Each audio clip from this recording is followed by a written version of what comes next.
আসসালামু আলাইকুম প্রিয় দেশবাসী। স্বৈরাচার পতনের আজ 1 বছর চলে যাচ্ছে।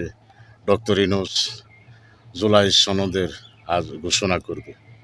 তো জুলাই সনদের ঘোষণা করবেন যে এই যে এত এত ছাত্র ছাত্রী মারলো, সাধারণ জনগণ মারলো, এত কিছু হইল, তার কোন বিচারটা আপনি করতে পারছেন? এতদিনে 1 বছর চলে যাচ্ছে, একটা হত্যাকাণ্ডের লায়ও তো এখন পর্যন্ত দিতে পারেন নাই। এই স্বৈরাচারের যারা দুর্নীতি করেছে, দুর্নীতিবাজদের কোনো সাজা দিতে পারেন না এখন পর্যন্ত।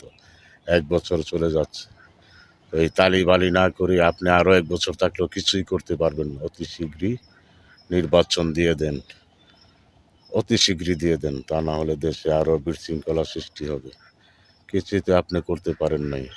এইটা করবেন, সেটা করবেন, শেখ হাসিনার মতো মুখেই বলে যাচ্ছেন। আপনি কিছুই করতে পারেন না এখনো। এই যারা দুর্নীতি করেছে তাদের বিরুদ্ধে এই মামলা সেই মামলা করতে পারছেন, ধরছেন কিছু, তাদের কাউকে সাজা দিতে পারেন নাই এখনো। কেন দেন নাই? কার বয়ে?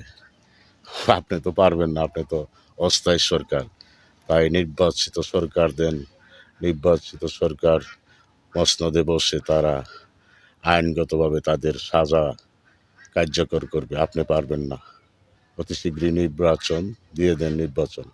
তা না হলে দেশের মানুষ শান্তিতে বসবাস করতে পারবে না। এই দিক দিয়ে আন্দোলন, সেই দিক দিয়ে আন্দোলন, শুধু আন্দোলন আর আন্দোলনই থাকবে দেশে। আপনি এসব না করে নির্বাচন দিয়ে দেন। আমরা দেশের মানুষ শান্তি চাই। আমরা দেশের মানুষ শান্তিতে দুমুঠো ভাত খেতে চাই।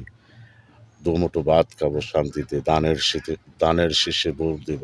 বাংলাদেশ জাতীয়তাবাদী দল বিএনপি শুধু নির্বাচন চাই। কেন বলেন? অনেক দলেরা আর নির্বাচন ছাড়া কি অবৈধভাবে সরকার গঠন করবে?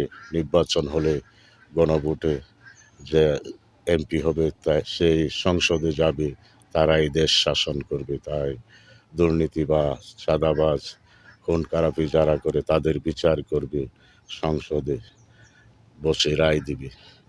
তারা এমপি মন্ত্রী যার যার এলাকায় থাকবে, তারা দেশের কর্তা হবে।